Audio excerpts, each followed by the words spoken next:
I'm pregnant, and fingers keep popping out of my belly button. Posted by you/Edward the Crazy Man. I never imagined that I would be a mother, considering that I didn't much care for children. But when the little plastic pregnancy test confirmed my suspicions, I found myself rationalizing reasons to keep it. So I would. My friends called me crazy for my decision. I was single, and the pregnancy was a byproduct of one of those one-night stands I'd picked up at the bar. Most likely, it was that weirdo cashier I'd met weeks prior. Being a single mother, I'm sure, would come with its own set of wild adventures. But I was ready for it. I even started picking names. My belly swelled larger than it should have within the first trimester. It bulged out from beneath my shirts, and although that brought on a set of self-esteem issues I'd never even considered, I rubbed my belly down with oils so as to prevent stretch marks. The tips I read online assured me that this would help, but even still, my skin would tear in the night. Things began to get even weirder. I knew my stomach was too large for how far along I was, but every specialist I went to would say the same things. Every pregnancy is different, or there is no right way to have a baby. I remember the first ultrasound. I took my best friend with me. As a mother herself, she was one of the few people supportive of my decision to keep it. It was an exciting occasion. After being examined in the down under, the doctor rubbed the jelly across my abdomen and then moseyed the sensor around. There it was.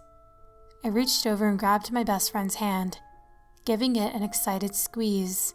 She offered a smile, but her eyes strayed back to the monitor. "That's odd," she said. Small panic settled in as my eyes darted to the monitor. It looked normal. I thought, "What's wrong?" Before my friend could say anything, the doctor interjected. "You've got a monster of a baby, that's for sure." He offered a smile. "Nothing to worry about," he said, furrowing his brow and returning his gaze back to the monitor. My friend whistled. "No kidding, it really is a big one, isn't it?" The doctor spoke again. "I won't lie to you.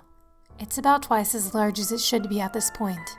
I wouldn't be surprised if you end up experiencing fetal macrosomia, though I wouldn't worry about it. It happens more often than you think." "So it's perfectly natural?" I asked. "That's right, don't worry." He removed the sensor and began removing the jelly from my belly with a cloth. The last thing an expecting mother needs to do is worry. Your body will be going through enough stress as it is, so I wouldn't add to it if I were you. My friend squeezed my hand.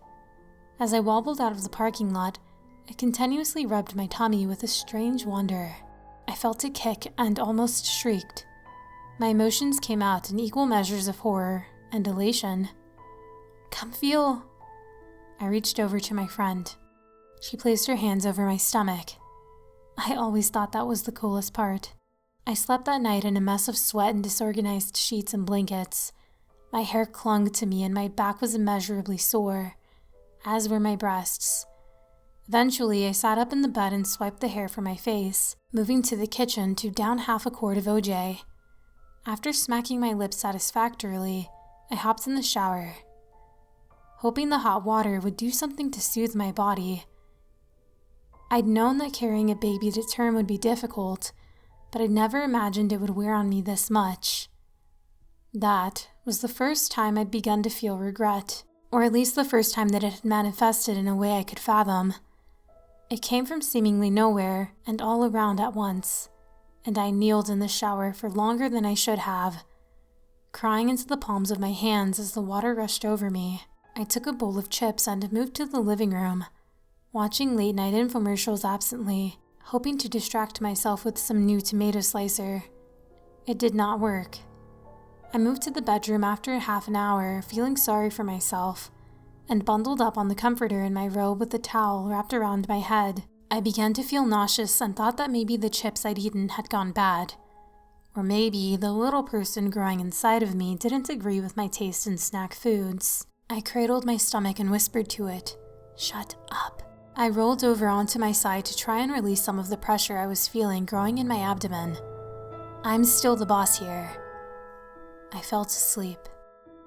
When I came to my alarm exclaiming that I needed to drag these lazy bones out of bed, I wobbled to the bathroom, letting my wardrobe fall open. I stood in the doorway leading into the bathroom, frozen in absolute terror.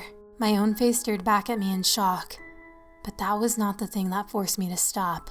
My eyes wandered down to my exposed stomach. As my stomach had stretched out, my belly button, too, had begun to protrude, and so at first glance, that's all I thought it was. That was not what it was. Sticking from the center of my belly button was a tiny little finger. My hands immediately went to it, but I also didn't want to touch the thing. I jerked my erratic fingers back and stumbled over to the sink basin, steadying myself there. I looked down at it. The flesh, my flesh, around the finger was swollen and pink. As I pressed a finger near it, I could feel the heat radiating from it. The finger twisted around, forcing a dark red ooze to drip onto the tiles of the bathroom floor. I wanted to throw up. I wanted to abort this thing. What was happening to me? Why was this happening to me? My mind shot back to my physician's words. Fetal macrosomia. The finger darted around in all directions, flexing its joints. There was no way this was normal. I don't care what anyone has to say about it. Hissing in through my teeth, I took my index finger and began pushing it back into my stomach. It wriggled around violently to my touch. I could feel that it hated me. I pushed it in anyway. A gaping hole in the center of my bulging stomach was the only thing it left behind. I put medical tape over the wound and carried on about my day. The sickness I'd felt earlier only grew and grew and grew. There were times that I barely made it to the toilet. It seemed black sludge was coming from both ends. The finger came back, pushing itself out so the tape fell away. I could feel it wriggling around beneath my blouse. After trying to push it back in, I resolved to take more desperate measures. I moved through the house and came to a stop at the fridge in the kitchen. There was a little magnet cubby that I put miscellaneous things in. Bills I needed to pay, pens, pencils, scissors. I took the scissors. Please stop. I whimpered down at the thing protruding from my stomach. Please, please, please stop. I took the scissors and touched the tip of them to my finger. It jerked around, flexing. Then a wet noise I couldn't replicate with the muscles in my mouth if I were given 1,000,000 years came from my belly. The rest of the hand followed its finger. I let out a sound approximating sadness. Immeasurable pain ran the length of my body and I fell to the ground, landing face up. At first I stared at the ceiling and then wagered a glance down at the hand. It waved at me. It knew what it was doing. Whimpers escaped me, lingering in an otherwise silent kitchen. I don't think scissors will fix an obtrusion like that. I wrapped myself in a thick jacket to hide me being in the family way. I'm going to go down to the hardware store. Bolt cutters might work.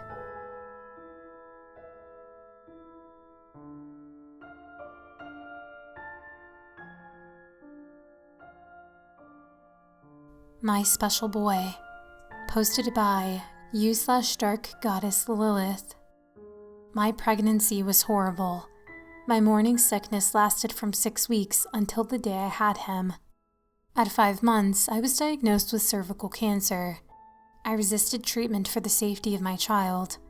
I knew he was going to be special from the moment I found out I was pregnant. I had horrible dreams throughout my pregnancy.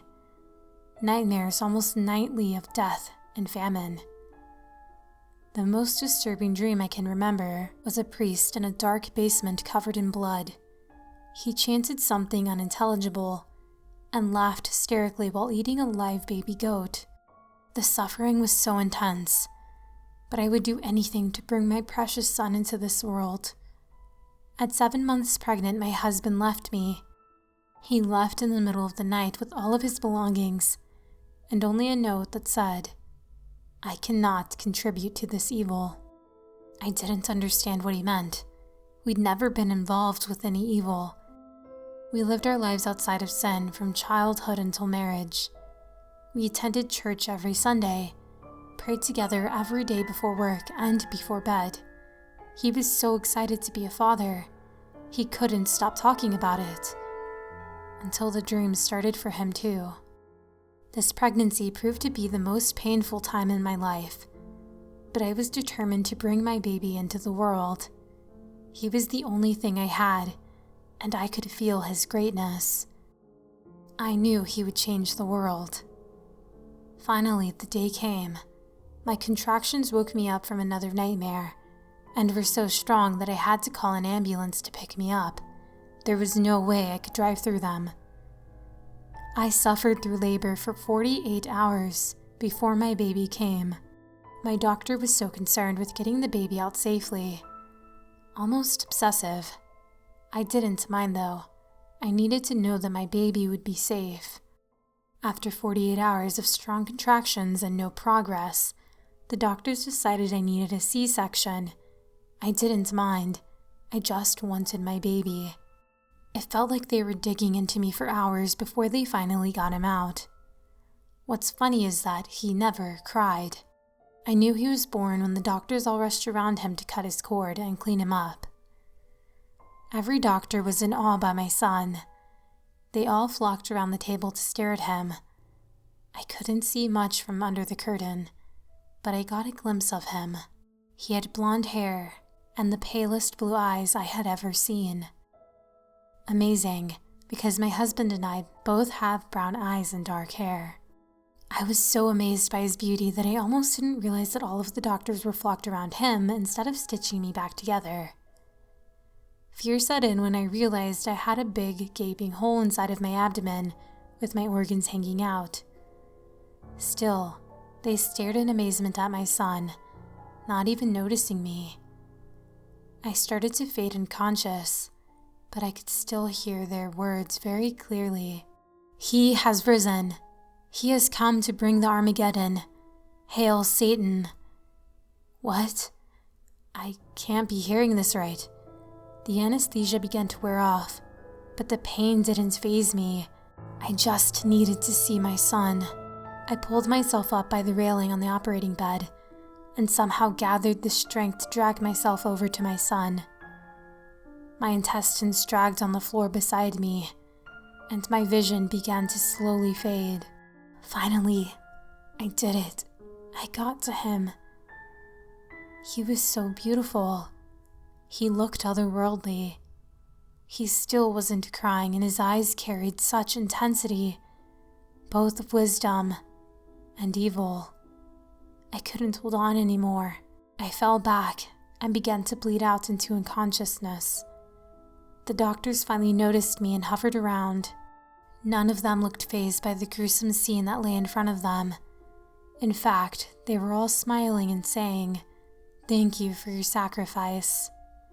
Some of them even kneeling and bowing over my bloody body.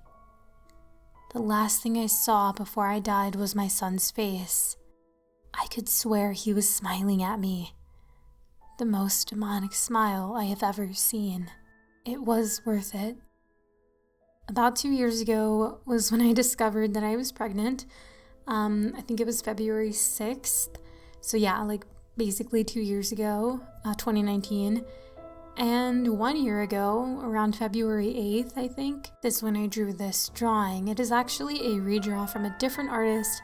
Her is at IndieM. So I want to say thank you to her again for inspiring me to draw the art I drew a year ago. And so for this video, I just wanted to do a redraw again of a very special piece and read some scary pregnancy stories. So yeah, hope you enjoyed. Thank you so much for watching. Until the next video, bye.